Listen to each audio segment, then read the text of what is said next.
ഓ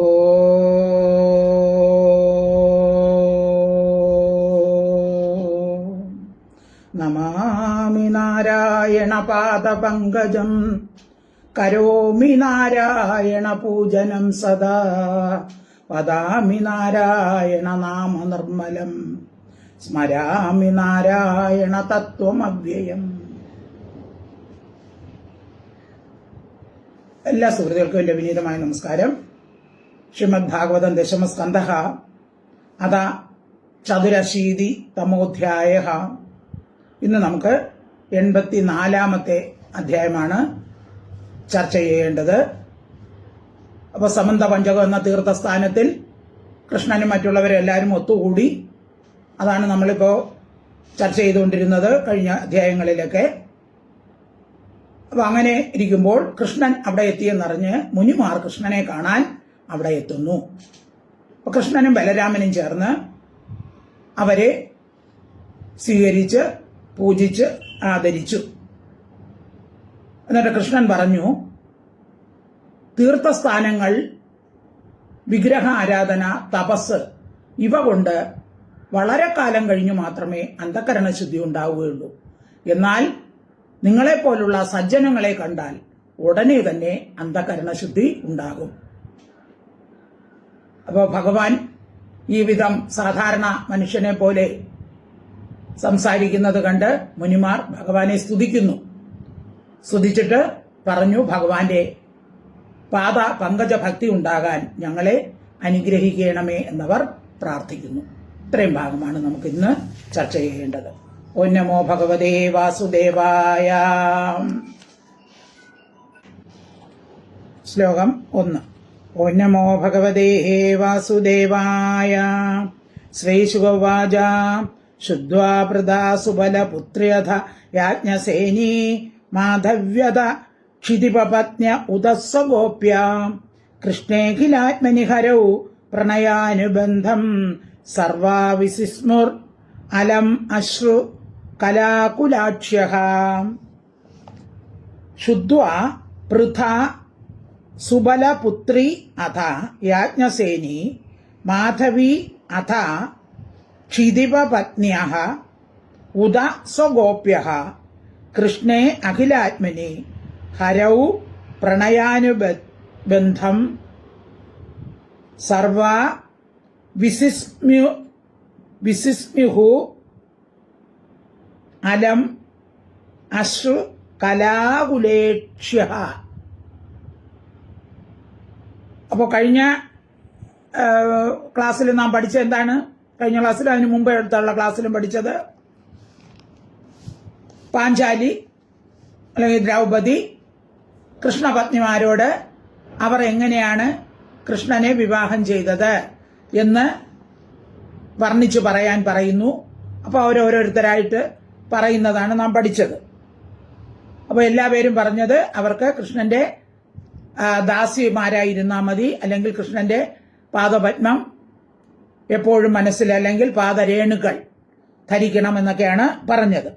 അപ്പൊ ഇതെല്ലാം ശ്രുത്വ, ഇതൊക്കെ കേട്ടു. ആരാണ്? പൃഥ, കുന്തി, സുബലപുത്രി, സുബലപുത്രി എന്ന് പറഞ്ഞാൽ ഗാന്ധാരി, അഥ യാജ്ഞസേനി, യാജ്ഞസേനി പാഞ്ചാലി, മാധവി, മാധവി എന്ന് വെച്ചാൽ സുഭദ്ര, അഥ ക്ഷിതിപ പത്നിയ, രാജപത്നിമാർ, ഉദ സ്വഗോപ്യക, ഗോപികമാർ, അഖിലാത്മനി സർവാത്മനാവായ ഹരോ, ഹരി സന്താപ നാശകരനായിരിക്കുന്ന കൃഷ്ണനിൽ പ്രണയാനുബദ്ധം പാതിവൃത്യ കൃത്യമായ സ്നേഹദാർഢ്യത്തെ. ഇപ്പൊ കൃഷ്ണ പത്നിമാരെല്ലാം ഭഗവാനിൽ അതിഭക്തമായ ദാസ്യഭാവത്തെ അല്ലെങ്കിൽ സ്നേഹദാർഢ്യത്തെ ശ്രുത്വ കേട്ടിട്ട്. ആരൊക്കെയാണ് കേട്ടത്? ആരൊക്കെയാണ്? കുന്തി, ഗാന്ധാരി, ഗോപസ്ത്രീകൾ. ഇവരൊക്കെ നേരിട്ട് കേട്ടവരല്ല, ഇവര് മറ്റുള്ളവർ പറഞ്ഞു കേട്ട് അറിഞ്ഞതാണ്. അതായത് പാഞ്ചാലി സുഭദ്ര മുതലായവരോടും മറ്റുള്ള രാജ ഭാര്യമാരോടും രുക്മിണിയാദികൾ പറഞ്ഞ കല്യാണ വൃത്താന്തം, കുന്തി ഗാന്ധാരി ഇവരെല്ലാം എന്ത് ചെയ്തു? ഗോപസ്ത്രീകളൊക്കെ കേട്ടറിഞ്ഞതാണ്, അവര് നേരിട്ട് കേട്ടതല്ല. അതാണ് ശുദ്ധ്വ, കേട്ടിട്ട് അശ്രു കലാകുലാക്ഷ്യക, കണ്ണുനീർ തുള്ളികളാൽ നിറയപ്പെട്ട കണ്ണുകളോട്. അവർക്ക് കണ്ണുനീർ വന്നു. എല്ലാവരും ഏറ്റവും വിസിസ്മിഹു, വിസ്മയിച്ചു. അവർ ആശ്ചര്യപ്പെട്ടു, പരമാനന്ദമായിട്ട് അവരുടെ കണ്ണുകളിൽ നിന്ന് ആനന്ദാശ്രുക്കൾ പൊഴിഞ്ഞു. അവര് എന്ത് ചെയ്തു? എല്ലാവരും ആശ്ചര്യപ്പെട്ടു. ആ കൃഷ്ണ പത്നിമാർ ആ കൃഷ്ണനിലുള്ള ആ സ്നേഹം പ്രകടിപ്പിച്ചു പറഞ്ഞപ്പോൾ അവരെല്ലാം ആശ്ചര്യപ്പെട്ടു. ശുദ്ധ്വാ പൃഥ സുബലപുത്രേധ യാജ്ഞസേനി മാധവ്യധ ക്ഷിതിപ പത്ന ഉദസ്സ ഗോപ്യ കൃഷ്ണേഖിലാത്മനി ഹരൗ പ്രണയാനുബദ്ധം സർവാ വിസിസ്മുർ അലം അശ്രു കലാകുലാക്ഷ്യക. ശ്ലോകം 2. ഇതി സംഭാഷണാസു സ്ത്രീഷു നൃഭിർനൃഷു ആയയുർ മുനയസ്തത്ര കൃഷ്ണാരാമദൃക്ഷയാം. അപ്പോ ഇതി സംഭാഷണാസു സ്ത്രീഭിഹി, ഇതി ഇപ്രകാരം സംഭാഷണം ചെയ്ത് ആരൊക്കെയാണ്? സ്ത്രീഭിഹി സ്ത്രീകളോട്, സ്ത്രീഷു സ്ത്രീകളും, നൃഷു പുരുഷന്മാരോട്, നൃഷു പുരുഷന്മാരും. അപ്പൊ സ്ത്രീകൾ അന്യോന്യം സംഭാഷണം ചെയ്തു, പുരുഷന്മാരും അന്യോന്യം സംഭാഷണം ചെയ്തു. സംഭാഷണം ചെയ്തുകൊണ്ടിരിക്കും വിഷയത്തിൽ കൃഷ്ണ രാമാദി ദിദൃക്ഷയ, കൃഷ്ണ ബലരാമന്മാരെ കാണാൻ ആഗ്രഹത്താൽ മുനയഹ തത്ര അവിടെ ആയയു, അവിടെ എത്തി. അപ്പൊ കൃഷ്ണരാമന്മാർ സമന്തവ പഞ്ചക തീർത്ഥത്തിൽ എത്തിയെന്നറിഞ്ഞ മുനിമാർ എന്ത് ചെയ്തു? അവരെ കാണാനുള്ള ആഗ്രഹത്തോടുകൂടി അവിടെ എത്തി. ഇത് സംഭാഷണമാണാസു സ്ത്രീഷു നൃഭിർനൃഷു ആയയുർ മുനയസ്തത്ര കൃഷ്ണരാമാദൃക്ഷയാം. ഇനി അവിടെ വന്ന മുനിമാർ ആരൊക്കെയാണെന്നുള്ളതാണ് 3, 4, 5 ശ്ലോകങ്ങൾ പറയുന്നത്. ഏതൊക്കെ മുനിമാർ അവിടെ എത്തി? ദ്വൈവായനോ 3, ദ്വൈവായനോ നാരദശ്ച ചവനോ ദേവലോ അസിത വിശ്വാമിത്ര ശതാനന്ദോ ഭരദ്വാജോദ ഗൗതമ. അപ്പൊ ദ്വൈവായനാരാണ്? വ്യാസൻ. നാരദഹ ച നാരദൻ. അടുത്ത് ചവനഃ ചവനൻ. ദേവലഃ ദേവലൻ. അസിതഃ അസിതൻ. വിശ്വാമിത്രൻ. ശതാനന്ദൻ.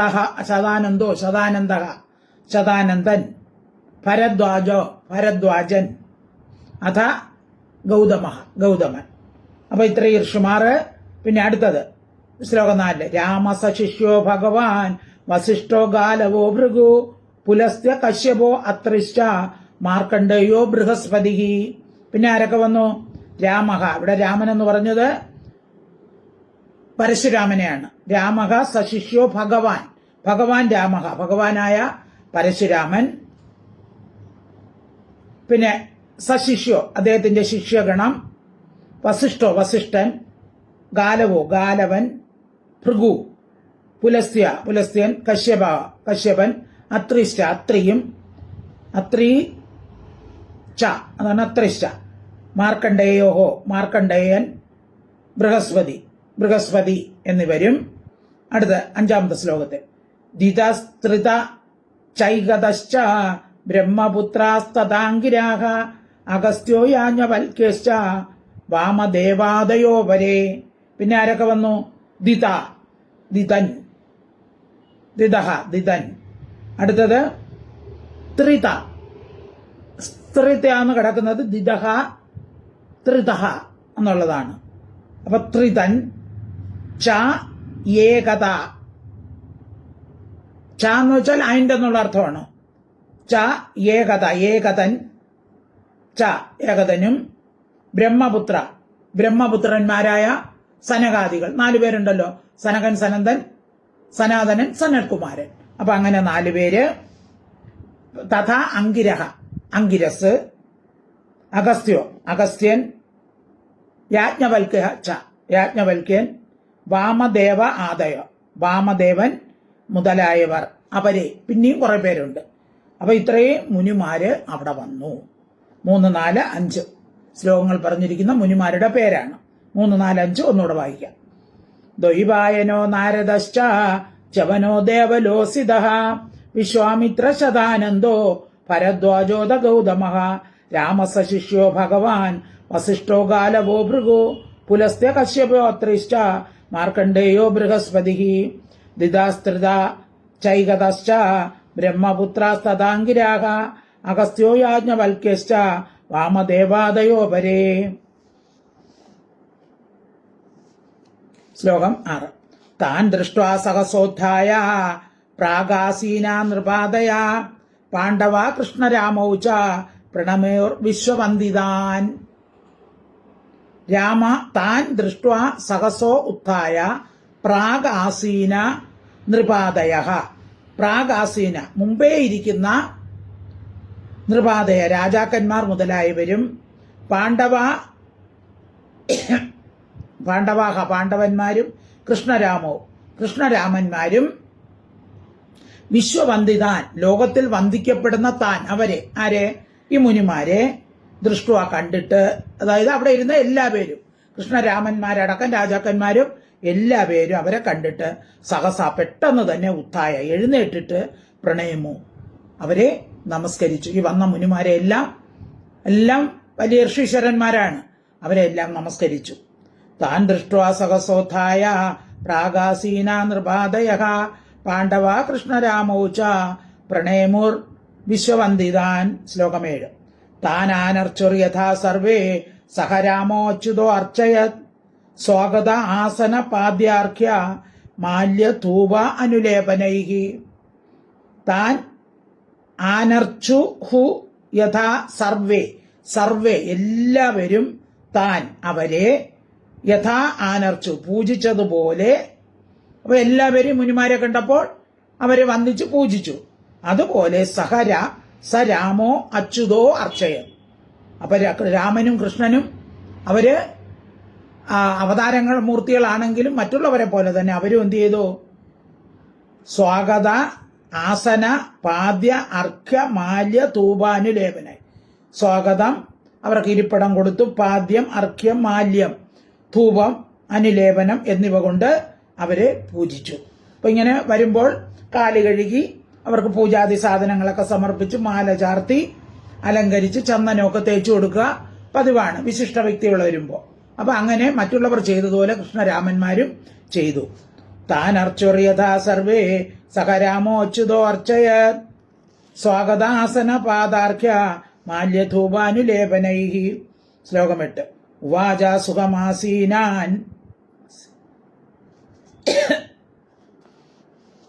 സുഖമാസീനാൻ ഭഗവാൻ ധർമ്മഗുപ്തനുഃ സദസസ്തസ്യ മഹതോ യഥാ വാചോ അനുശൃണ്വത.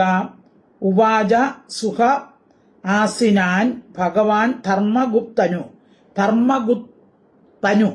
ധർമ്മത്തെ രക്ഷിക്കുന്ന തനു എന്ന് വെച്ചാൽ ശരീരത്തോടു കൂടിയ ഭഗവാൻ കൃഷ്ണൻ സുഖം സൗഖ്യത്തോടുകൂടി ആസീനാൻ എന്ന് വെച്ചാൽ അവരൊക്കെ പാദ്യാർഘങ്ങൾ കൊടുത്ത് അവിടെ അവരെ ഇരുത്തിയല്ലോ. അങ്ങനെ സുഖമായി ഇരിക്കുന്ന അവരോട് യഥവാച മഹതഃ തസ്യ സതഃ അനുശൃണ്വൻ ഉവാച. യഥവാചഃ നല്ല മധുരമായ വാക്കോടും മഹത പൂജ്യമായിരിക്കുന്ന സദസ് ആ സദസ് അനുശൃണ്വൻ കേട്ടുകൊണ്ടിരിക്കെ ഉവാച പറഞ്ഞു. അപ്പൊ അവിടെ ഒരുപാട് രാജാക്കന്മാരൊക്കെ ഉണ്ടല്ലോ. അപ്പം ഭഗവാൻ ധർമ്മത്തെ സംരക്ഷിക്കാൻ ശരീരമെടുത്ത അവതാരമൂർത്തിയായ ഭഗവാൻ എല്ലാവരും കേട്ടുകൊണ്ടിരിക്കെ ഭഗവാന്റെ ആ മൃദുവാണികൾ മൊഴിഞ്ഞു. ഭഗവാൻ പറഞ്ഞു ഉവാച സുഖമാസീനാൻ ഭഗവാൻ ധർമ്മഗുപ്തനു സദസസ്തസ്യ മഹതോ യഥവാചോ അനുശൃണ്വത. ശ്ലോകം 9. ശ്രീ ഭഗവാൻ ഉവാച അഹോ വയം ജന്മഭൃതോ ലബ്ധം കാസ്നേന തത്ഫലം ദേവാനഭി ദുഷ്പ്രാപം യത് യോഗേശ ദർശനം. അപ്പോൾ ഭഗവാൻ പറയാണ് അഹോ വയം ജന്മഭൃതഃ ലബ്ധം കാസ്നേന തൽഫലം. അപ്പോൾ ഭഗവാൻ പറയും, ഇപ്പോൾ നമ്മൾ ജന്മമെടുത്തവർ, ആ ജന്മമെടുത്തതിന്റെ ഫലം നമുക്ക് ഇപ്പോൾ തികച്ചും സിദ്ധിച്ചു. വയം, ഞങ്ങൾ ജന്മമെടുത്തവരായി തത്ഫലം, അതിന്റെ ഫലം കാസ്ന്യേന മുഴുവനും ലബ്ധ്വ പ്രാപിച്ചു. ഇപ്പൊ ഭഗവാനും മറ്റുള്ളവരെ പോലെ പറയുകയാണ്, ഭഗവാനും ജന്മം എടുത്തിരിക്കുകയാണല്ലോ, അവതാരമൂർത്തിയാണ്, അവതാരമാണ് എടുത്തിരിക്കുന്ന ഭഗവാന്റെ നമ്മളെപ്പോലെ ജന്മം എന്ന് പറയാൻ പറ്റില്ല. അപ്പൊ മുനിമാരോട് പറയുകയാണ്, ജന്മം എടുത്തവർക്കെല്ലാം നിങ്ങളെ കണ്ടപ്പോൾ അവരുടെ ജന്മം സഫലമായി. എന്തുകൊണ്ടെന്നാൽ ദേവാനാം അഭി, ദേവന്മാർക്കും ദുഷ്പ്രാപം, പ്രാപിക്കാൻ പ്രയാസമുള്ള യോഗേശ്വര ദർശനം, യോഗേശ്വരന്മാരുടെ ആ ദർശനം ലുപ്തം പ്രാപിക്കപ്പെട്ടു. അപ്പൊ നിങ്ങൾ വന്നപ്പോൾ ദേവന്മാർക്ക് പോലും ദർശിക്കാൻ കഴിയാത്ത നിങ്ങളുടെ ആ ദർശനം ഞങ്ങൾക്ക് കിട്ടി. ഞങ്ങളുടെ ഭാഗ്യം തന്നെയാണ്. അഹോ ആശ്ചര്യം, ഞങ്ങളുടെ ജന്മം സഫലമായി. ശ്രീ ഭഗവാനുവാച അഹോ വയം ജന്മഭൃതോ ലബ്ധം കാസ്നേന തത്ഫലം ദേവാനപി ദുഷ്പ്രാപം യത് യോഗേശ്വര ദർശനം. ശ്ലോകം 10. കിം സ്വൽപ തപസാം നൃണാം അർച്ചായാം ദേവചക്ഷുഷാം ദർശന സ്പർശന പ്രശ്ന പ്രഹ്വപാദാർച്ചനാദികം. കിം സ്വൽപ തപസാം നൃണാം അർച്ചായാം ദേവചക്ഷുഷാം. അർച്ചായാം പ്രതിമയിൽ, ദേവചക്ഷുഷാം ദേവനെന്ന ദൃഷ്ടിയോടുകൂടിയും, അതായത് നമ്മള് സാധാരണ ആരാധിക്കുന്ന എന്താണ്, ഭഗവാന്റെ വിഗ്രഹങ്ങളെയാണ്. അപ്പൊ വിഗ്രഹങ്ങളിൽ ഭഗവാൻ ഉണ്ടെന്നുള്ള ബുദ്ധിയോടുകൂടിയും, ദേവചക്ഷുഷ ദേവൻ എന്ന ദൃഷ്ടിയോടുകൂടിയും, സ്വൽപ തപസ അല്പം തപസ് ചെയ്തവരുമായിരിക്കുന്ന നൃണ ജനങ്ങൾക്ക് ദർശന സ്പർശന പ്രഹ്വ പാദാർച്ചനാദികം, ദർശനം സ്പർശനം സംഭാഷണം നമസ്കാരം പാദ പൂജനം മുതലായവ കിം ലഭിക്കുമോ?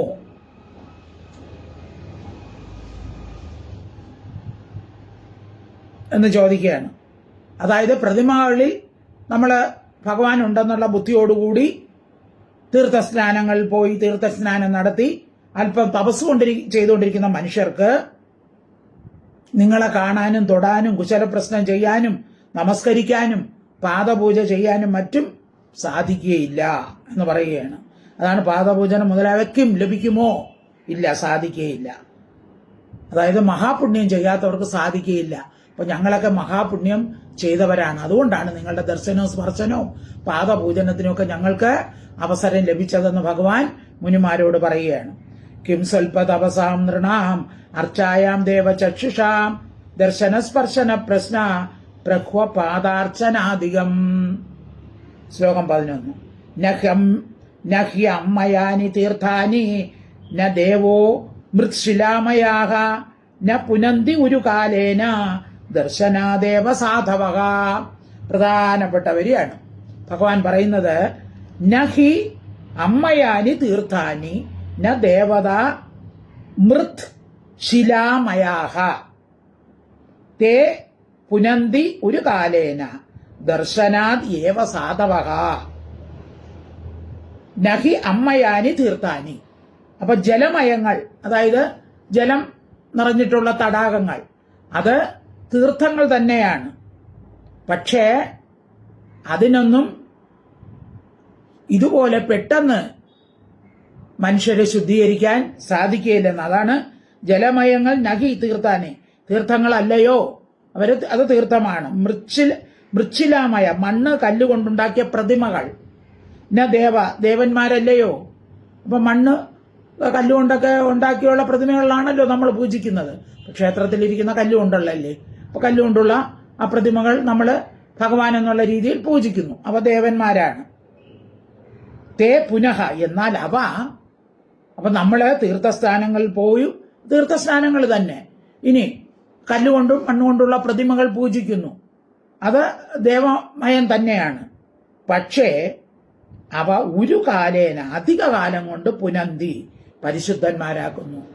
അപ്പൊ നമ്മുടെ അന്ധകരണശുദ്ധി വരുത്തണമെങ്കിൽ നമ്മൾ വെറുതെ കുറേ ദിവസം ക്ഷേത്രത്തിൽ പോയി ചെന്ന് പ്രാർത്ഥിച്ചതുകൊണ്ട് പെട്ടെന്നൊന്നും അന്ധകരണശുദ്ധി വരില്ല. തീർത്ഥസ്നാനങ്ങൾ സന്ദർശിച്ചതുകൊണ്ടും വരികയില്ല. അതിന് വളരെ കാലമെടുക്കും. എന്നാൽ ദർശനാത് ഏവ സാധവക, സാധവ സജ്ജനങ്ങളുടെ ദർശനം കൊണ്ട് തന്നെ പെട്ടെന്ന് അന്ധകരണം ശുദ്ധമാകുന്നു. അപ്പൊ സജ്ജനങ്ങളെ കണ്ടാൽ തന്നെ നമുക്ക് എന്താണ്, പെട്ടെന്ന് തന്നെ നമുക്ക് അന്ധകരണ ശുദ്ധി വരുന്നു. കാരണം എന്താണ്, അവര് തത്വോപദേശങ്ങളിലൂടെ നമുക്ക് കാര്യങ്ങൾ മനസ്സിലാക്കി തരുന്നു. മറ്റേ നമ്മൾ ക്ഷേത്രങ്ങളിലും പുണ്യതീർത്ഥങ്ങളിലും ഒന്നും മനസ്സിലാക്കാതെയാണ് ചെന്ന് പ്രാർത്ഥിക്കണം, അത് വേണോ ഇത് വേണോ എന്ന് പ്രാർത്ഥിക്കുന്നത്. അപ്പൊ ഇവര് അങ്ങനെയല്ല, ഭഗവാൻ ആരാണ്, നമ്മൾ ആരാണ് എന്നുള്ള കാര്യങ്ങൾ നമുക്ക് പറഞ്ഞു തരികയാണ്. അപ്പൊ പെട്ടെന്ന് തന്നെ എന്താവുന്നു, അന്ധകരണശുദ്ധി സംഭവിക്കുന്നു. സജ്ജനങ്ങളുടെ സംസർഗം കൊണ്ട് നമുക്ക് പെട്ടെന്ന് സത്സംഗത്വേ നിസ്സംഗത്വം, നിസ്സംഗത്വേ നിർമോഹത്വം, നിർമോഹത്വേ നിശ്ചലതത്വം, നിശ്ചലതത്വേ ജീവൻ മുക്തി. അപ്പൊ സത്സംഗം കൊണ്ട്, സജ്ജനങ്ങളുടെ സംഘം കൊണ്ട് നിസ്സംഗത്വം, നമുക്ക് ആ വിഷയാസക്തിയൊക്കെ ഇല്ലാതാകും. നിസ്സംഗത്തെ നിർമോഹത്വം, അപ്പൊ നമുക്ക് അധിക ആഗ്രഹങ്ങളില്ലാതാവും. നിർമോഹത്തെ നിശ്ചലതത്വം, അപ്പൊ അങ്ങനെ നമ്മുടെ ആഗ്രഹങ്ങളൊക്കെ ഇല്ലാതെ വരുമ്പോൾ ആ ഭഗവാന്റെ തത്വം നമ്മുടെ മനസ്സിൽ ഉറയ്ക്കും. അപ്പൊ എവിടെയാണ് ഭഗവാൻ, എങ്ങനെയാണ്, നമ്മൾ ആരാണ്, നമ്മൾ ഓരോരുത്തരും ആരാണ് എന്നുള്ള കാര്യങ്ങളൊക്കെ ഇവരുടെ ഈ സജ്ജനങ്ങളുടെ വാക്കുകളിൽ നിന്ന് നമുക്ക് മനസ്സിലാകുന്നു. അങ്ങനെ പെട്ടെന്ന് തന്നെ അന്ധകരണ ശുദ്ധി ഉണ്ടാകുന്നു. നഹി അമ്മയാനി തീർത്ഥാനി ന ദേവതാമൃശിലാമയാഹ തേ പുനന്തി ഒരു കാലേന ദർശനാദേവ സാധവഃ. ശ്ലോകം 12. ന അഗ്നിർന സൂര്യോ ന ചന്ദ്രതാരക ന ഭൂർജലം ഖം ശ്വസനോധ വാങ്മന ഉപാസിതാഭേദകൃതോ ഹരന്ത്യലം വിവഞ്ചിതോ ഖനന്തി മുഹൂർത്ത സേവയാ. അതുപോലെ തന്നെ മറ്റുള്ളവയെ നമ്മൾ ആരാധിക്കും. ഏതിനെയൊക്കെയാണ്? ഉപാസിക്കപ്പെട്ട ന അഗ്നിഹി, അഗ്നി ന അഗ്നിഹി ന സൂര്യ.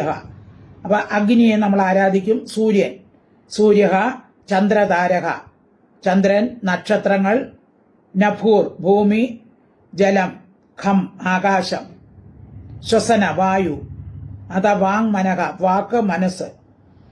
ഇവയെല്ലാം എന്ത് ചെയ്യുന്നു? ഇല്ല ന ഹരന്തി ഉപാസിത ഭേദകൃതോ ഹരന്തി അലം. അപ്പൊ ഇവയൊക്കെ നാം ആരാധിച്ചാലും നമ്മുടെ പാപത്തെ ന ഹരന്തി, പാപത്തെ ഇല്ലാതാക്കുന്നില്ല. കാരണം എന്താണ്? നമ്മൾ ആരാധിക്കുമ്പോൾ അവ വേറെ നമ്മൾ വേറെ എന്നുള്ള ചിന്തയാണ് നമുക്കുള്ളത്. അവിടെ എന്താണ്? ഭേദഭാവന, അതാണ് ഭേദകൃത, ഭേദത്തെ ഉണ്ടാക്കി തീരും. അതായത് ഭഗവാൻ വേറെ നമ്മൾ വേറെ. ശരിക്കും ഭഗവാനും നമ്മളും ഒന്ന് തന്നെയാണ്. അതാണ് തത്വമസി. തത്വമസി, അത് നീയാണ്. ബ്രഹ്മാസി, ഞാൻ ബ്രഹ്മമാണ്.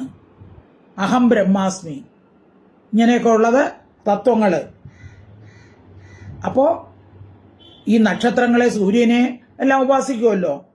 വായുവിനെ, ചന്ദ്രനെയോ ഒക്കെ ഉപാസിച്ചാൽ അവയൊക്കെ നമ്മൾ എങ്ങനെയാണ് ഉപാസിക്കുന്നത്? ഭേദഭാവനയോടെ. സൂര്യൻ വേറെ നമ്മൾ വേറെ, അഗ്നി വേറെ നമ്മൾ, അഗ്നിദേവനെയൊക്കെ നമ്മൾ പ്രാർത്ഥിക്കും. പക്ഷെ അവിടെ ഭേദബുദ്ധിയോടെ പ്രാർത്ഥിക്കുന്നത് കൊണ്ട് അതുകൊണ്ട് എന്ത് ചെയ്യുന്നു? പാപത്തെ അത് നശിപ്പിക്കുന്നില്ല.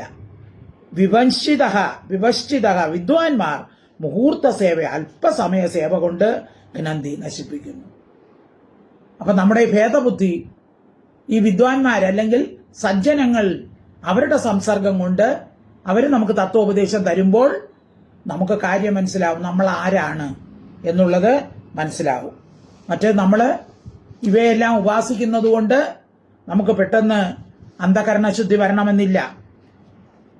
കാരണം എന്താണ്? നമ്മൾ വേറെ ദൈവം വേറെ എന്നുള്ള ഭേദബുദ്ധി ഉള്ളതുകൊണ്ട്. എന്നാൽ സത്തുക്കളാണെങ്കിലോ, സജ്ജനങ്ങൾ, അവരെ ഉപാസിക്കുന്നവരുടെ ഹൃദയത്തിൽ ഈ ദേവനും നമ്മളും തമ്മിൽ ഉപാസക ഭേദം തത്വോപദേശത്താൽ അതിനെ ഇല്ലാതാക്കും. അതുകൊണ്ട് എന്ത് ചെയ്യുന്നു? ഈ പാപങ്ങളെ ഹരിക്കാൻ ഈ സാധുക്കളോട് സാമർത്ഥ്യം മറ്റാർക്കും ഇല്ല.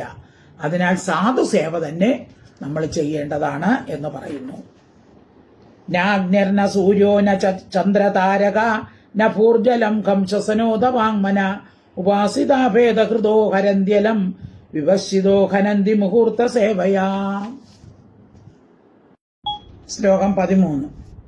യസ്യാത്മബുദ്ധി ഗുണഭേത്രിധാതുകേ സ്വധീ കളത്രാദിഷു ഭൗമ ഇജ്യധി യത്തീർത്ഥബുദ്ധി സലിലേന കർഹിചിത് ജനേഷു അഭിജ്ഞേഷു സയേവ ഗോഖരഃ.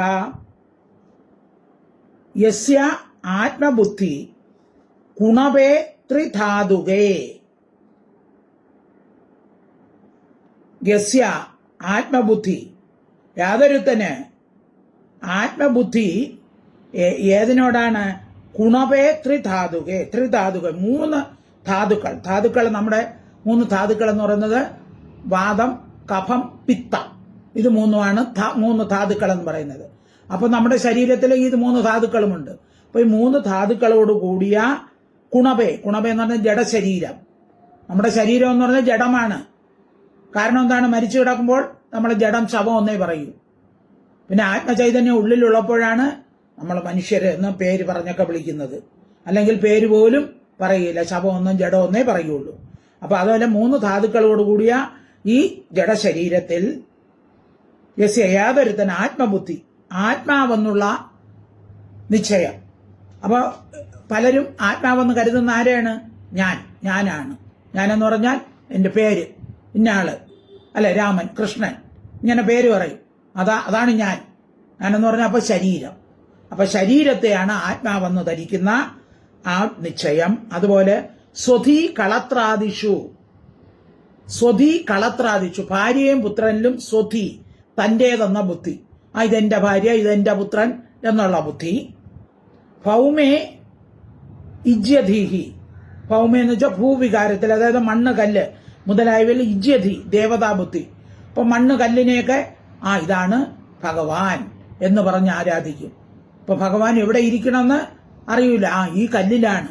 അപ്പൊ പലരും ക്ഷേത്രത്തിൽ പോകുമ്പോൾ അവിടെ മാത്രമേ ഭഗവാനുള്ളൂ എന്നുള്ള ചിന്തയാണ്. അപ്പൊ അങ്ങനെ ഭൗമ്യ, ഭൂവികാരത്തിൽ മണ്ണില് ദേവതാബുദ്ധി. അതുപോലെ സലിലെ, ജലത്തിൽ തീർത്ഥബുദ്ധി, തീർത്ഥം. ഇത് തീർത്ഥസ്നാനമാണ്, ഇതിൽ കുളിച്ചാൽ മതി മോക്ഷം കിട്ടും, ഗംഗയിൽ കുളിച്ചാൽ മോക്ഷം കിട്ടും, ഇങ്ങനെയുള്ള ബുദ്ധി. തീർത്ഥമെന്ന ബുദ്ധിയോ ഉണ്ടാകുന്നു. അങ്ങനെയുള്ളവർ അഭിജ്ഞേഷു, പണ്ഡിതന്മാരായ ജനേഷു, ജനങ്ങളിൽ ന കർഹിച്ചിത്, ഒരിക്കലും ഇല്ലയോ.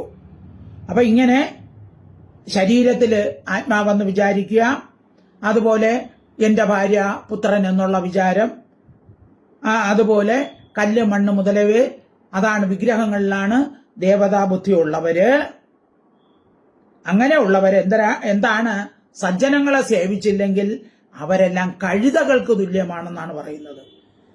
അഭിജ്ഞേഷു, പണ്ഡിതന്മാരായ ജനേഷു, ജനങ്ങളിൽ ന കർഹിച്ചിത്.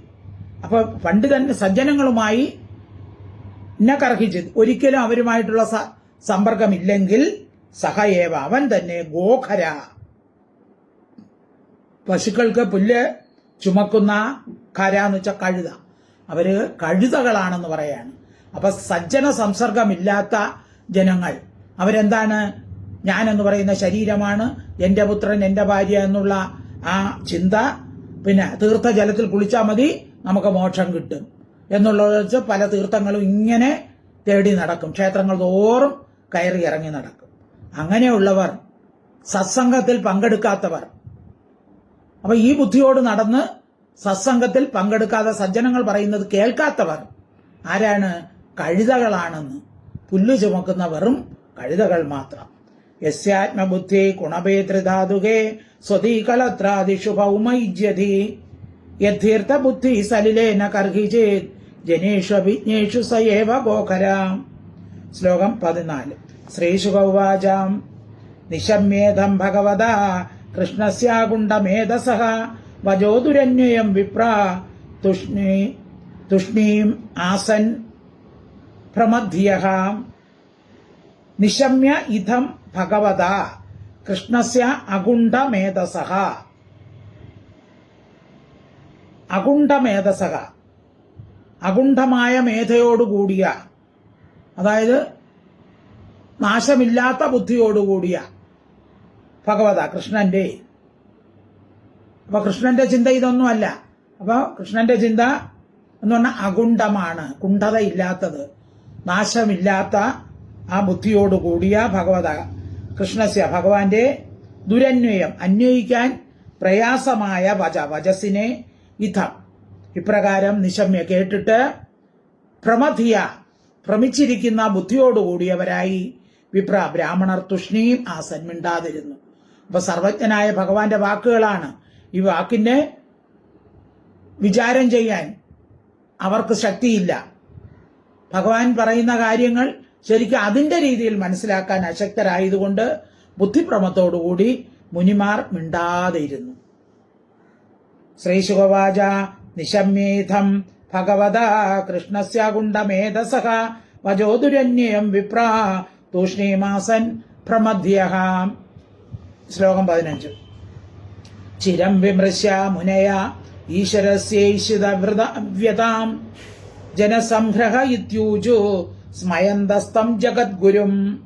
ചിരം വിമൃശ്യ മുനയഃ ഈശ്വരസ്യ ഈശിതവ്യതാം. ഈശ്വരസ്യ ഈശിതവ്യയാം, ഈശ്വരന്റെ ഈശിതവ്യ, അതായത് സാധാരണക്കാരനെ പോലെയുള്ള ഈ പറച്ചിൽ. അപ്പോ ഭഗവാൻ പറയുന്നത് ഒരു സാധാരണ ആളുകൾ പറയും പോലെ ഭഗവാനാണെന്നുള്ള ഒരു വിചാരവുമില്ലാതെ താനും ജന്മമെടുത്തിരിക്കുകയാണ് എന്നുള്ള രീതിയിൽ സാധാരണ ആൾക്കാർ പറയുന്നത് പോലെയുള്ള അങ്ങനെയുള്ള ഭഗവാന്റെ ഭാവത്തെ മുനികൾ ചിരം വളരെ നേരം വിമർശിച്ചു, ആലോചിച്ചു. ഭഗവാൻ പറഞ്ഞ വാക്കിനെ ഇവരെ ആലോചിച്ചു. എന്നിട്ട് ജഗദ്ഗുരും ലോകഗുരുവായിരിക്കുന്ന തം അവനോട് ജനസംഗ്രഹ ഇതി ലോകാനുഗ്രഹം എന്ന് സ്മയന്ത വിസ്മയത്തോടു കൂടിയവരായി ഊജു പറഞ്ഞു. അപ്പൊ സകലത്തിനെ അതാതിന്റെ സ്ഥാനത്തിരുത്തി ലോകമര്യാദയെ നിലനിർത്തുന്ന ജഗദീശ്വരനായ ഭഗവാൻ കൃഷ്ണൻ അനീശ്വരൻ എന്ന നില പ്രകാശിപ്പിച്ച്, സാധാരണക്കാരൻ എന്ന നില പ്രകാശിപ്പിച്ചതിനെ കുറിച്ച് ഭഗവാൻ പറഞ്ഞില്ലേ, നിങ്ങളെ കണ്ടത് എനിക്ക് ജന്മസാഫല്യമായെന്ന്. ഭഗവാൻ അങ്ങനെയാണോ? എല്ലാ പേർക്കും ഈശ്വരനല്ലേ ഭഗവാൻ, എല്ലാത്തിന്റെയും നീന്താവല്ലേ. അപ്പൊ അങ്ങനെ പറഞ്ഞ ഭഗവാൻ പറഞ്ഞ കാര്യങ്ങൾ അവർ ആലോചിച്ചിട്ട് തം അവനോട് ജനസംഗ്രഹ ഇതി, ഇത് ഭഗവാന്റെ ലോക അനുഗ്രഹം എന്ന് പറഞ്ഞു. ജഗദ്ഗുരുവായ ഭഗവാനോട് പറഞ്ഞു, അങ്ങ് പറയുന്നതെല്ലാം എന്താണ്? ലോക അനുഗ്രഹം, ലോകത്തിന്റെ രക്ഷയെ ആലോചിച്ചാണ് അങ്ങ് പറയുന്നത് എന്ന് പറയുക. ചിരം വിമർശ്യ മുനയ ഈശ്വരസ്യൈഷിതവ്യതാം ജനസംഗ്രഹ ഇത്യൂജു സ്മയന്തസ്തം ജഗദ്ഗുരും. ശ്ലോകം 16. ഇനി 16 തൊട്ട് 26 വരെയുള്ളത് മുനിമാർ. അപ്പൊ ഇത്രയും ഭഗവാൻ പറഞ്ഞപ്പോൾ മുനിമാർ അത് ആലോചിച്ചിട്ട് മുനിമാർ ഭഗവാനെ സ്തുതിക്കുന്നതാണ് അടുത്ത 11 ശ്ലോകങ്ങൾ. മുനയാവൂജോ. ശ്ലോകം 16. യന്മായയാ തത്വവിദുത്തമാവയം വിമോഹിത വിശ്വസൃജാമധീശ്വര യദീശിതവ്യായതി ഗൂഢൈഹയാ അഹോ വിചിത്രം ഭഗവത് വിചേഷ്ടിതം. യന്മായയാ തത്വവിത് ഉത്തമ വയം വിമോഹിത വിശ്വസൃജാം അധീശ്വര. വിശ്വസൃജ അധീശ്വര, ലോകത്തെ സൃഷ്ടിക്കുന്നവരുടെയും അധീശ്വരൻ, അതായത് ലോക നിയന്താക്കളായിരിക്കുന്ന എല്ലാവരുടെയും ഈശ്വരനായും തത്വവിദുത്തമ തത്വമറിയുന്നവർ ഉത്തമന്മാരായും ഇരിക്കുന്ന വയമവി ഞങ്ങൾ കൂടി യന്മായയാ യാതൊരു അങ്ങയുടെ മായ കൊണ്ട് വിമോഹിത മോഹിതന്മാരായി ഭവിക്കുന്നു. അപ്പൊ ലോകത്തെ സൃഷ്ടിക്കുന്നവരുടെയും നീന്താക്കന്മാരായും തത്വം അറിയുന്നവരിൽ ഉത്തമന്മാരായും ഇരിക്കുന്ന ഞങ്ങൾ പോലും എന്ത് ചെയ്യുന്നു? അങ്ങയുടെ മായ കൊണ്ട് മോഹിച്ചു പോകുന്നു. തത്വമൊക്കെ ഭഗവാന്റെ തത്വമൊക്കെ അവർക്കെല്ലാം അറിയാം, പക്ഷേ ഞങ്ങൾ പോലും ഭഗവാന്റെ മായയിൽ മോഹിക്കുന്നു. ഇതെന്തുകൊണ്ടെന്നാൽ ഈഹയ അങ്ങയുടെ വ്യാപാരം, അങ്ങയുടെ പ്രവൃത്തികൾ ഗൂഢമായിട്ടിരിക്കുകയാണ്. അങ്ങ് ചെയ്യുന്ന പ്രവൃത്തികളൊന്നും ഞങ്ങൾക്ക് മനസ്സിലാക്കാൻ സാധിക്കുന്നില്ല. കാരണം എന്താണ്? ആരാലും അറിയപ്പെടാൻ കഴിയാത്ത പ്രവൃത്തികളാണ് അങ്ങ് ചെയ്യുന്നത്. ആർക്കും എന്തിനാണ് ഭഗവാൻ എന്ത് ചെയ്യാൻ പോകുന്നു, എന്തിനാണ് ചെയ്യുന്നതെന്ന് ഊഹിക്കാൻ പോലും സാധിക്കുകയില്ല. ഗൂഢമായിട്ട് ഈശിതവ്യായതി, എന്നാൽ സാധാരണക്കാരൻ എന്നേ പോലെ അങ്ങ് എല്ലാ പ്രവൃത്തികളും ചെയ്യുന്നു. ഭഗവാൻ ഇങ്ങനത്തെ കാര്യങ്ങളൊന്നും ചെയ്യേണ്ട കാര്യമില്ല. പക്ഷെ ഭഗവാൻ എന്തിനാണ് ചെയ്യുന്നത്? ലോകരക്ഷയെ. ലോകങ്ങൾ, മറ്റുള്ള ജനങ്ങൾ, അത് ശ്രേഷ്ഠന്മാർ, യദ്യത് ആചരതി ശ്രേഷ്ഠ തത്തത് ഇതരോജന, ശ്രേഷ്ഠന്മാർ ആചരിക്കുന്നതാണ് മറ്റുള്ളവരും ആചരിക്കുന്നത്. അങ്ങനെ ലോകത്തെ പഠിപ്പിക്കാൻ വേണ്ടിയാണ് ഭഗവാൻ ഇത് ചെയ്യുന്നതെന്ന് ഞങ്ങൾക്കറിയാം. ഭഗവത് വിജേഷ്ഠിതം, ഭഗവാന്റെ വ്യാപാരം അഹോ വിചിത്ര, അത്യന്തം വിചിത്രം തന്നെയാണ്. അപ്പൊ എല്ലാത്തിന്റെയും നീന്താവായ അങ്ങ് തത്വമറിഞ്ഞിരിക്കുന്ന ഞങ്ങളെപ്പോലും അങ്ങയുടെ മായ ഭ്രമിപ്പിക്കുന്നു. അപ്പൊ അങ്ങ് ചെയ്യുന്ന വ്യാപാരങ്ങളെല്ലാം ആരാലും അറിയപ്പെടാൻ കഴിയാത്തതാണ്.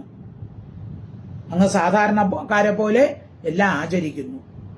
അപ്പൊ അങ്ങയുടെ ഈ പ്രവൃത്തി, വ്യാപാരം അത്യന്തം ആശ്ചര്യം തന്നെയാണ്. മുനയഃ ഊചു യന്മായയാ തത്വവിദുത്തമാവയം വിമോഹിതാ വിശ്വസൃജാമതീശ്വര യദീശിതാവ്യാ യദിഗൂഢൈഹയാ അഹോ വിചിത്രം ഭഗവത് വിചേഷ്ടിതം. ശ്ലോകം 17. അനീഹയേതദ് ബഹുദൈക ആത്മനാ സൃജത്യ അവത്യത്തി ന ബധ്യതേ യഥാ ഭൗമർഹി ഭൂമിർ ബഹുനാമരൂപിണീ അഹോ വിഭൂമ്നാശ്ചരിതം വിഡംബനം. അനീഹ, വ്യാപാരഹീനനായിരിക്കുന്ന ഏകക, ഒരുവൻ, ആത്മന, ആത്മാവിനാൽ, ഏതത്, ഇതിനെ, ബഹുത, ബഹുരൂപമായി, സൃജതി, സൃഷ്ടിക്കുന്നു. അപ്പൊ അങ്ങയ്ക്ക് ശരിക്കും ഭഗവാന് ഒരു വ്യാപാരമൊന്നുമില്ല. എങ്കിലും ഭഗവാൻ എന്ത് ചെയ്യുന്നു? ആത്മാവിനാൽ ഇതിനെ ബഹുവിധമായ രൂപമായിട്ട് സൃജതി, സൃഷ്ടിക്കുന്നു. ഭഗവാൻ മായയെ സ്വീകരിച്ച് ഈ ലോകത്തെല്ലാം സൃഷ്ടി നടത്തുന്നു. സൃജതി, അപതി, അത്തി, ഇത് പല സ്ഥലത്തും വന്നിട്ടുള്ളതാണ്. സൃജതി സൃഷ്ടിക്കുന്നു, അവധി രക്ഷിക്കുന്നു, അത്തി ഭക്ഷിക്കുന്നു എന്നാണ് ഇവിടെ സംഭരിക്കുന്നു. ന ബധ്യത, ബന്ധിക്കപ്പെടുന്നില്ല. അപ്പൊ ഭഗവാൻ മായയെ സ്വീകരിച്ചുകൊണ്ട് പല രൂപങ്ങളിലടുത്ത് ലോകത്തെ സൃഷ്ടിക്കുന്നു, സംരക്ഷിക്കുന്നു, അതിനെ സംഹരിക്കുകയും ചെയ്യുന്നു. ഇതൊന്നും ഭഗവാനുമായിട്ട് ബന്ധിക്കപ്പെടുന്നില്ല. ഭഗവാൻ വികാരഹീനനാണ്. യഥാ, എങ്ങനെയെന്നാൽ, ഭൂമയും, ഭൂമിയുടെ വികാരത്താൽ, മണ്ണുകൊണ്ട് ഭൂമി ബഹുനാമരൂപിണി, ബഹുനാമങ്ങളോട് കൂടിയതായി ഭവിക്കുന്നു. അതായത് മണ്ണ് എന്ന ഒരു സാധനം, അതുകൊണ്ട് തന്നെ നമുക്ക് പലതുണ്ടാക്കാം. കലങ്ങളുണ്ടാക്കാം, വിളക്കുകളുണ്ടാക്കാം, മണ്ണുകൊണ്ട് ചെടിച്ചട്ടികൾ, ഇങ്ങനെ പല രൂപങ്ങളുണ്ടാക്കാം. അതുപോലെ ഇപ്പോൾ സ്വർണം കൊണ്ട് കമ്മല്, മാല, മോതിരം, മാലകൾ, തളകൾ, ഇങ്ങനെ പലതും ഉണ്ടാക്കാം. അപ്പൊ എന്നാൽ പദാർത്ഥം ഏതാണ്? ഒരു പദാർത്ഥം തന്നെ, മണ്ണ് കൊണ്ടാണ് ഇതെല്ലാം ഉണ്ടാക്കിയിരിക്കുന്നത്. അപ്പൊ അതിന്റെ മൂല കാരണം എന്ന് പറഞ്ഞത് മണ്ണാണ്. കാര്യങ്ങൾ പലതുമുണ്ട്. അപ്പൊ ഏതൊരു വ്യാപാരവും ചെയ്യാതിരിക്കുന്ന ഏകനായ ഭഗവാൻ അന്യപദാർത്ഥങ്ങളുടെ സഹായമില്ലാതെ ആത്മാവിനെ തന്നെ ഉപദാന നിമിത്ത കാരണമായി ലോകങ്ങളെ സൃഷ്ടിച്ച് സംരക്ഷിച്ച് അതിനെ വിലയിക്കുന്നു, അല്ലെങ്കിൽ സംഹരിക്കുന്നു. ഭൂമിയുടെ വികാരങ്ങളാൽ, ഭൂമി ബഹുനാമ രൂപമാണ്. ഇവിടെ ഭൂമി എന്ന് പറഞ്ഞാൽ മണ്ണ്, മണ്ണിനെ കൊണ്ട് തന്നെ പല പാത്രങ്ങൾ, അങ്ങനെ ഇങ്ങനെ പലതുണ്ടാക്കുന്നു. വിഭൂമ്ന, എങ്ങും നിറഞ്ഞിരിക്കുന്നവന്റെ ചരിതം, വ്യാപാരം, വിഡംബനം, അനുകരണം, അഹോ ആശ്ചര്യം തന്നെയാണ്. അപ്പൊ ഭഗവാന് സൃഷ്ടിയും സൃഷ്ടാവും എല്ലാം ഭഗവാൻ തന്നെ. നാരായണഗുരു ദൈവദശകത്തിൽ പറയുന്നല്ലോ, നീയല്ലോ സൃഷ്ടിയും സൃഷ്ടാവും സൃഷ്ടിക്കുള്ള സാമഗ്രിയായതും എന്ന് പറയും. അപ്പൊ സൃഷ്ടി അങ്ങ് തന്നെ, സൃഷ്ടാവും അങ്ങ് തന്നെ, സൃഷ്ടിക്കുള്ള സാമഗ്രിയും എല്ലാം ഭഗവാന്റെ തന്നെ. അതായത് സാധാരണ പറയുന്നത് ചെലന്തി വലയാണ്. അപ്പൊ ചെലന്തി അതിന്റെ ഉള്ളിലുള്ള ഒരു ദ്രാവകം കൊണ്ടാണ് അത് വല കെട്ടുന്നത്. അപ്പൊ അത് സൃഷ്ടിക്കുന്നു, അത് കഴിഞ്ഞ് അതിനെ സംരക്ഷിച്ച് നിർത്തുന്നു. അതിനുള്ള ഭക്ഷണമെല്ലാം കിട്ടി, ഇരയൊക്കെ പിടിച്ചു കഴിഞ്ഞിട്ട് എന്ത് ചെയ്യും? അത് തിരിച്ചതിനെ ഉള്ളിലോട്ട് വലിക്കുന്നു. അപ്പൊ അവിടെ പുതിയ കാര്യം വല്ലതും ഉണ്ടോ? ഇല്ല. എല്ലാം ചെലന്തിൽ നിന്നും ഉണ്ടായത് തന്നെ. ആ ചെലന്തി വല കെട്ടി സംരക്ഷിച്ചു, പിന്നെ തിരിച്ച് അതിലേക്ക് തന്നെ വലിക്കുന്നു. അതുപോലെ തന്നെ ഭഗവാനിലുള്ള കാര്യങ്ങൾ കൊണ്ട് തന്നെയാണ് ഈ ലോകത്തെ സൃഷ്ടിക്കുന്നതും നിലനിർത്തുന്നതും തിരിച്ച് ഭഗവാനിലേക്ക് ലയിപ്പിക്കുന്നതും. അപ്പൊ ഇതെന്തിനാണ്? അങ്ങയുടെ മനുഷ്യനാട്യം ലോകത്തെ അനുകരിക്കാൻ വേണ്ടി മാത്രം ആകുന്നു. അതായത് ഞങ്ങൾ ബ്രാഹ്മണ ഭക്തരാണ്, അങ്ങയേക്കാൾ എത്രയോ താഴെയാണ്, പക്ഷെ അങ്ങ് ഞങ്ങളെ പൂജിക്കുന്നു. കാരണം എന്തിനാണ്? ലോകത്തെ പഠിപ്പിക്കാൻ വേണ്ടിയാണ്.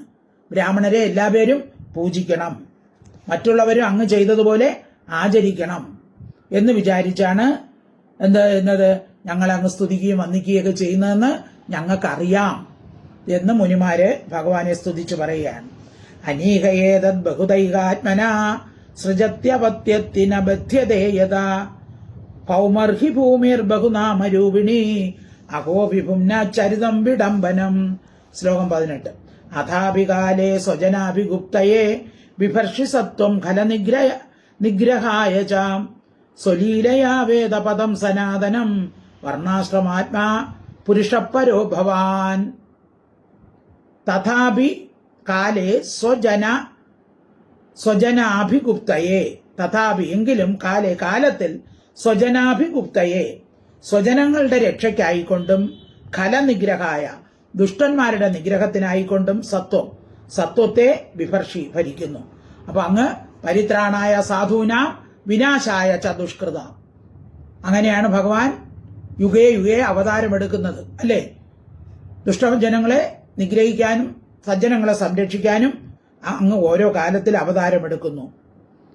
സത്വത്തെ എന്നുവെച്ചാൽ ശരീരത്തെ വിഭർഷി ധരിക്കുന്നു. വർണ്ണാശ്രമ വർണ്ണാശ്രമങ്ങൾ മനസ്സോടുകൂടിയ പരപുരുഷ ശ്രേഷ്ഠന പുരുഷനായ ഭവാൻ അങ്ങ് സ്വലീലയാൽ തന്റെ ലീല കൊണ്ട് സനാതനം ശാശ്വതമായ വേദമാർഗത്തെ വിഭർഷി രക്ഷിക്കുന്നു. അതായത് ധർമ്മത്തിന് എപ്പോൾ കോട്ട സംഭവിക്കുമോ അപ്പോൾ ധർമ്മത്തെ രക്ഷിക്കാൻ, വേദമാർഗത്തെ രക്ഷിക്കാൻ അങ്ങ് യുഗം തോറും അവതാരം എടുക്കുന്നു.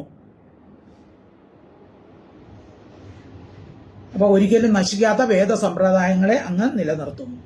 തഥാപികാലേ സ്വജനാഭിഗുപ്തയെ വിവർഷി സദ്വം കലനിഗ്രഹായ ച സ്വലീലയാ വേദപദം സനാതനം വർണ്ണാശ്രമാത്മാ പുരുഷപ്പരോ ഭവാൻ. ശ്ലോകം 19. ബ്രഹ്മതേ ഹൃദയം ശുക്ലം തപസ്വാധ്യായ സംയമൈഹി യത്രോപലബ്ധം സത് വ്യക്തമവ്യക്തം ച തതഃപരം. ബ്രഹ്മതേ ഹൃദയം ശുക്ലം തപഃ സ്വാധ്യായ സംയമൈഹി തത്ര ഉപലബ്ധം സത് വ്യക്തം അവ്യക്തം ച തതഃപരം. സത് നാശരഹിതമായ സത്ത്, വ്യക്തം കാര്യമായ പ്രപഞ്ചം, അവ്യക്തം കാരണം, തതഃപരം സത് മാത്രമായ ബ്രഹ്മ. ഇതെല്ലാം എന്താണ്? ഭഗവാൻ തന്നെയാണ്. തപസ്വാധ്യായ സംയമൈ, തപസ്, സ്വാധ്യായം, ഇന്ദ്രിയ നിഗ്രഹ എന്നിവയാൽ എത്ര യാതൊന്നിൽ ഉപലഭിക്കപ്പെടുന്നുവോ ബ്രഹ്മ, ആ ബ്രാഹ്മണകുലം തേ അങ്ങയുടെ ശുക്ലഹൃദയം, ശുദ്ധമായ ഹൃദയം, അന്ധകരണമാണ്. അപ്പൊ ഈ ബ്രാഹ്മണകുലം എന്ന് പറയുന്നത് അങ്ങയുടെ അന്ധകരണമാണ്. അപ്പൊ ബ്രാഹ്മണ ഭക്തിക്ക് കാരണം എന്താണെന്ന് പറയുകയാണ്. കാരണ സ്വരൂപേന വിളങ്ങുന്ന ബ്രഹ്മത്തെ, അതാണ് വ്യക്തം അവ്യക്തം. വ്യക്തം കാര്യം, അവ്യക്തം കാരണം. കാര്യവും കാരണസ്വരൂപ വിളങ്ങുന്ന തതഃപരം ആ ബ്രഹ്മത്തെ, സർവത്ര വിളങ്ങുന്ന ബ്രഹ്മത്തെ തപസ്വാധ്യായ സംയമം, തപസ്, വേദാധ്യയനം, ഇന്ദ്രിയ നിഗ്രഹം എന്നീ അഭ്യാസങ്ങളാൽ യാതൊരു കുലത്തിൽ ജനിച്ചവർ സാക്ഷാത്കരിക്കുന്നുവോ. അപ്പൊ പണ്ടൊക്കെ വേദപഠനം ഇതൊക്കെ ബ്രാഹ്മണർക്ക് മാത്രമേ ചെയ്യാവൂ എന്നുണ്ട്. അപ്പൊ അങ്ങനെ വേദാധ്യയനം, തപസ്സൊക്കെ ബ്രാഹ്മണർക്ക് മാത്രമാണ്. അപ്പൊ അങ്ങനെ ഈ തപസ്, വേദാധ്യയനം, ഇന്ദ്രിയ നിഗ്രഹം എന്നീ അഭ്യാസങ്ങളാൽ ബ്രാഹ്മണ കുലത്തിൽ ജനിച്ചവൻ അത് സാക്ഷാത്കരിക്കുന്നു, ബ്രഹ്മത്തെ സാക്ഷാത്കരിക്കുന്നു. ആ ബ്രാഹ്മണകുലം അങ്ങയുടെ സത്വസ്വരൂപമായിരിക്കുന്ന ഹൃദയമാണ്. അതുകൊണ്ടാണ് അങ്ങ് ബ്രാഹ്മണരെ ആരാധിക്കുന്നതെന്ന് ഞങ്ങൾക്കറിയാം. ബ്രഹ്മതേ ഹൃദയം ശുക്ലം തപസ്വാധ്യായ സംയമൈഹി യത്രോപലബ്ധം സദ്വ്യക്തം അവ്യക്തം ച തതഃപരം. ശ്ലോകം 20. തസ്മാത് ബ്രഹ്മകുലം ബ്രഹ്മൻ ശാസ്ത്രയോനേസ്ത്വമാത്മനഃ സഭാജയസി സദ്ധാമ തദ്ബ്രഹ്മണ്യ അഗ്രണീർ ഭവാൻ.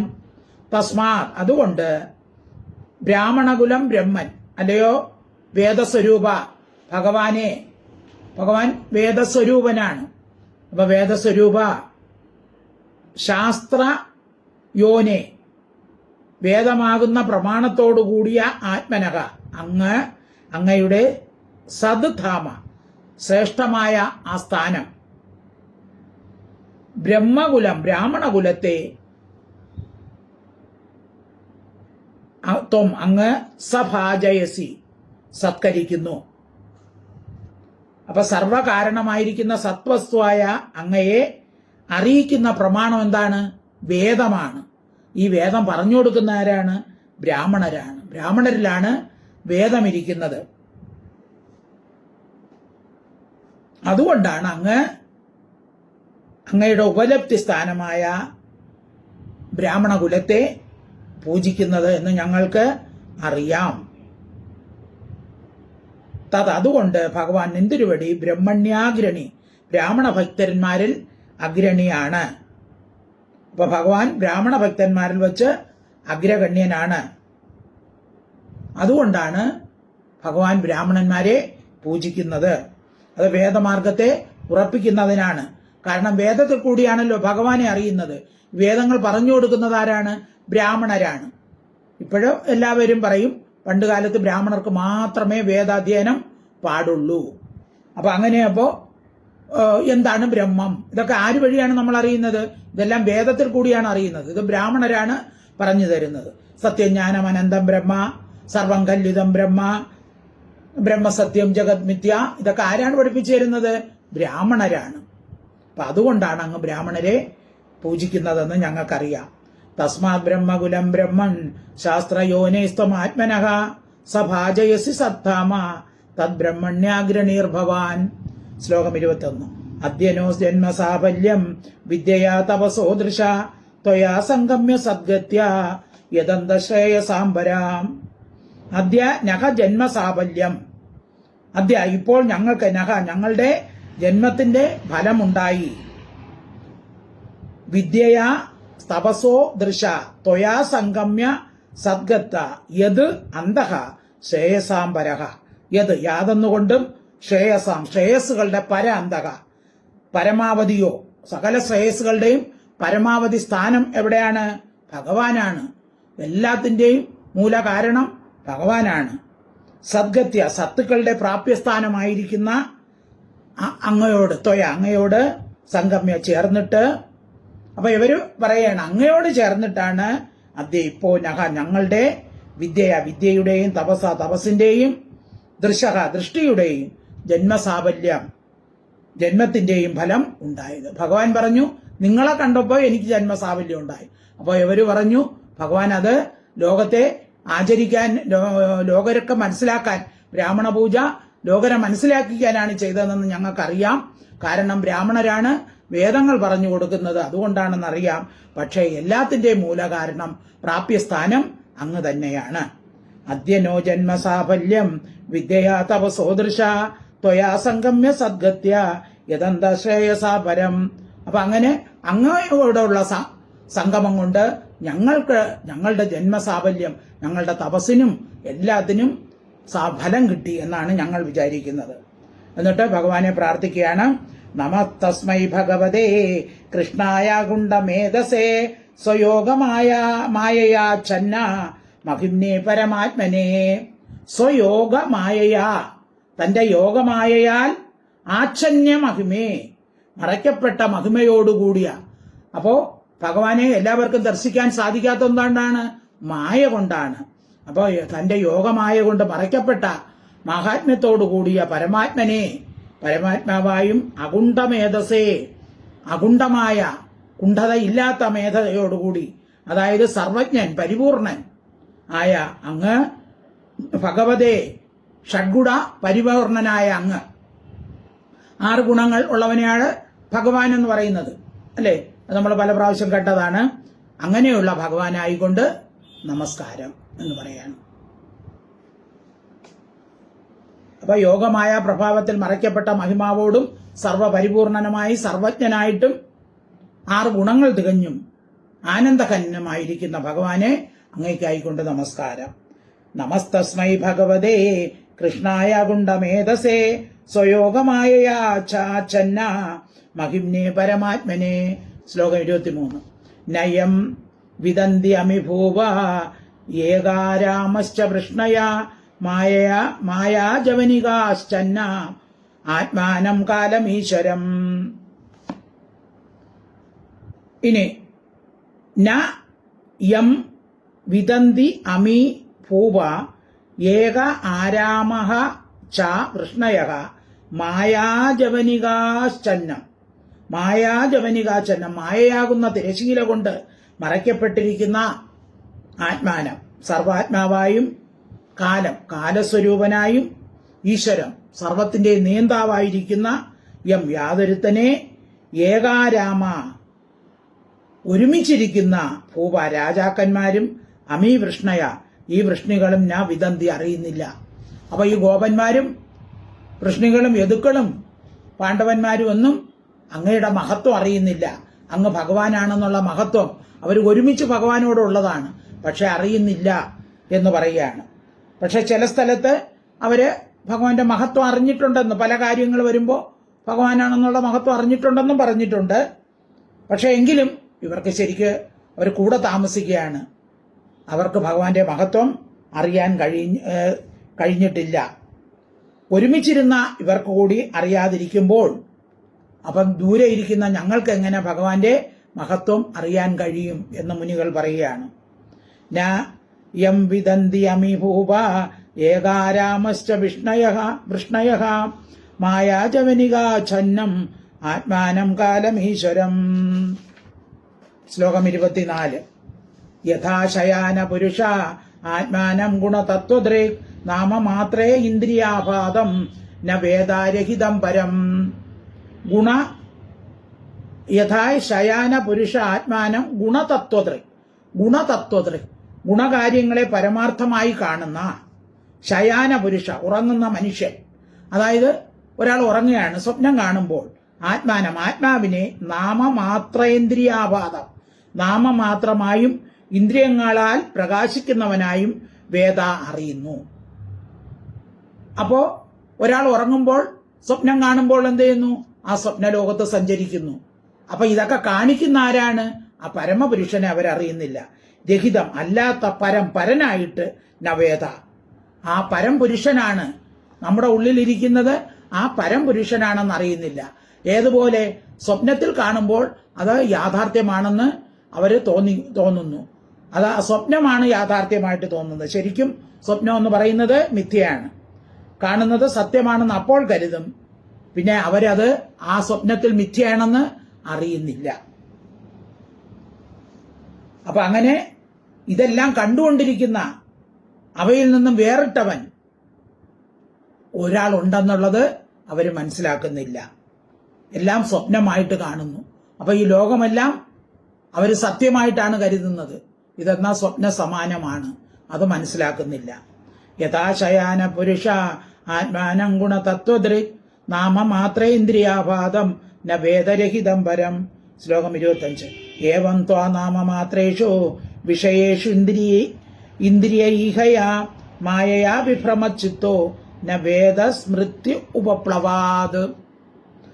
ഏവം ഇപ്രകാരം നാമമാത്രങ്ങളായ വിഷയേഷു വിഷയങ്ങളിൽ മായ നിമിത്തം ഇന്ദ്രിയ ഈഹയ ഇന്ദ്രിയങ്ങൾ കൊണ്ടുള്ള പ്രവൃത്തി രൂപമായ വിഭ്രമ ചിത്ത ഭ്രമിച്ചിരിക്കുന്ന ചിത്തത്തോടുകൂടിയവരായി സ്മൃത്യു ഉപപ്ലവ സ്മൃതിയുടെ നാശഹേതുവായി ത്വാം അങ്ങയെ നവേദ അറിയുന്നില്ല. അപ്പൊ ചഞ്ചലമായ മനസ്സോടുകൂടിയിരിക്കുന്ന പുരുഷൻ എന്ത് ചെയ്യുന്നു? അനിത്യമായ ഈ ശരീരത്തെ ആത്മാവാണെന്ന് ധരിക്കുന്നു. ഇന്ദ്രിയം, മനസ്സ്, ബുദ്ധി ഇവയുടെ സാക്ഷിയായി വർത്തിക്കുന്ന ആത്മാവായ ഭഗവാനെ അറിയുന്നില്ല. അപ്പൊ ശരീരത്തെയാണ് അവർ ആത്മാവായി അറിയുന്നത്. ഏവം ത്വാ നാമമാത്രേഷു വിഷയേഷു ഇന്ദ്രിയേ ഈഹയാ മായയാ വിഭ്രമച്ചിത്തോ ന വേദസ്മൃത്യുപപ്ലവാത്. ശ്ലോകം 26. തസ്യാദ്യാതേ ദദർശിമ അംഘ്രിം അഖൗഖമർഷ തീർത്ഥാസ്പദം ഹൃദികൃതം സുവിവക്വയോഗൈ ഉത്സിക്ത ഭക്തി ഉപഹതാശയ ജീവകോശ ആവിർഭവത് ഗതിം അധോ അനുഗൃഹായ ഭക്താൻ. തസ്യ അദ്യ തേ ദദൃശിമ അംഘ്രിം അഖൗക മർഷ തീർത്ഥ ആസ്പദം. അഖൗക മർഷ തീർത്ഥാസ്പദം.